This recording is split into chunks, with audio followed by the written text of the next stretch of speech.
Guys, welcome back to another video. So today we have push and biceps, and the goal of today's video is to take you through my session, take you through my thoughts on the exercise, and hopefully share some value with these guys. So starting off with a Y raise, one of my favorite shoulder exercises. You will predominantly hit the front delt here, but you are going to get an entire stimulus across the deltoid. I find doing this before pressing really warms my shoulders up and actually gets me ready and primed for pressing later on.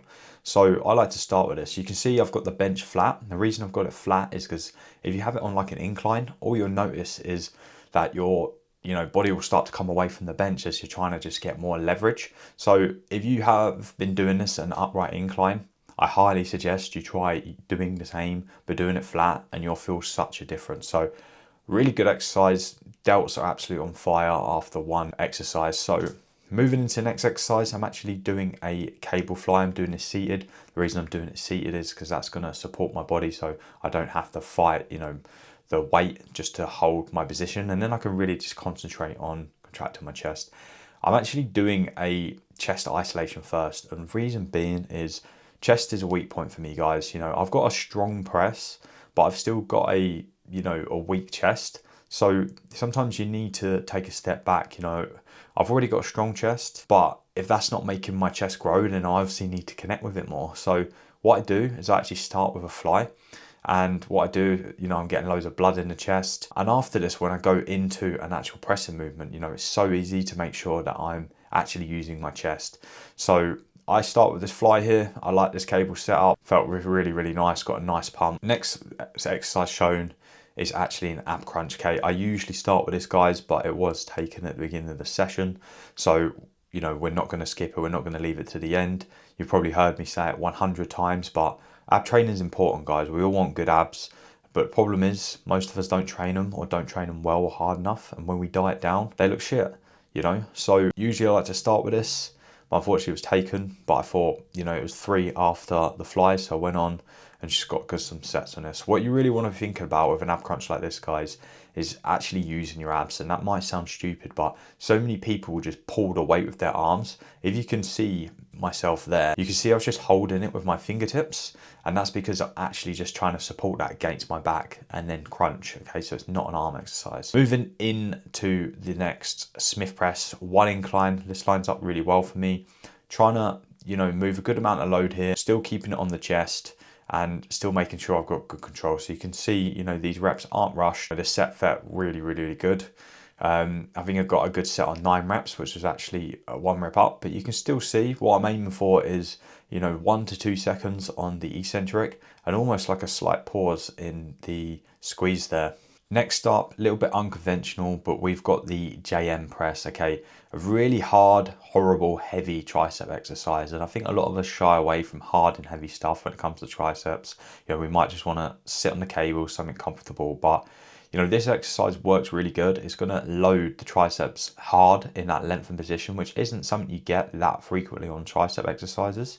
So I run this on my push day. It is taxing, it is hard, but the pump from these is incredible. And I can tell you, once I added these back in, the soreness I get from them is unreal. Soreness is not a good measurement of muscle growth, but if you're doing something, you're getting really sore, you damn know that muscle group's been, trained hard. So JM press, I actually like it. You have to be able to execute it well. It's not something I necessarily program for everyone. So next up we have biceps. So I am actually doing biceps on this push day. I'm not going to get into my whole split, but I literally just run 3 sets on the behind the back bicep curls. You can see the setup I've got here. I've got the bench to support my body weight, and then I can just concentrate on my arms hanging right back. Notice how my arms literally are hanging back the whole time. I'm not letting them come forward too much and using that front delt. I'm literally thinking about letting my elbows hang back and close that gap. Again, slight pause on the stretch, slight pause on the squeeze, 2 seconds on the eccentric.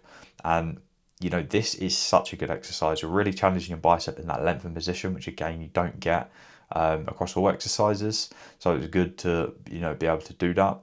And the pump from it is just absolutely gnarly. You honestly feel like your arms are going to fall off. So if you haven't tried this one, I highly, highly recommend it. Moving on to the next exercise here, we have a cable D handle press. So what you guys have got to remember here is we have just done a fly, which is a bit of an isolation. We've done incline press, which is, you know, going to get a little bit more of the upper pec. And now we're doing a D-handle press where you can kind of converge and get the chest fully short. So where I'm coming, you know, across my body, I'm really getting that chest short and I'm just allowing it to open up. And when you're using a cable here, you've almost got like 3 range of it. So you can really just move it in a movement pattern that feels good for you. So you can see the angle of my elbows there, just keeping that tension on the chest nicely. Slight pause on the stretch, keeping my chest up and really aiming to drive that arm forward and across the body to get it short. I actually run a rest pause on this, which isn't shown, but I really like rest pause sets. It's probably the main intensifier that I use across my training. Reason being, it's just quick, efficient. At that point where you're training at intensity, those reps are really stimulating and it's quick to get them in, so it makes a lot of sense. Next up, we have a shoulder press. This isn't something I typically do often, but it's actually programmed more for a movement pattern and mobility for me. So I occasionally get a little bit of tightness in my shoulders, and where I'm not often pressing my arms overhead, this is one of the reasons it's caused. So this is mainly programmed in just to help keep that mobility and keep that strength in that range. Next up, we have just got rope extensions. Finishing off the session with just some, you know, quality tricep work just to top the volume up. Obviously, this is more challenging in the short, which makes sense after doing the JM press, which is the opposite. And just getting some good quality reps, really focusing on changing that arm angle as much as possible, trying to get as much length in them triceps, and then really controlling, you know, it through the full range of motion and squeezing the short. Can't go wrong with this exercise, to be honest. You know, I know it's something that you see pretty frequently. It's a very good session overall. I'm just going to quickly run you through a few little posing shots. Okay, the lighting in the posing room wasn't the best. There's the side lighting, and to be honest, I don't think it's giving you guys a true insight. But here's a rough silhouette of the Physique, and I'm feeling really, really good at the moment. I'm feeling strong. You know, Physique's sitting in a good spot. I'm just enjoying the process. So, guys, thank you again for tuning into the session. Hopefully, I've given you guys some value, how I've approached my training and why. And if you do have any questions, you know, please feel free to direct message me on Instagram, and please see the link in my bio for any coaching inquiries. Other than that, please like, comment and subscribe, and I'll see you guys on the next one.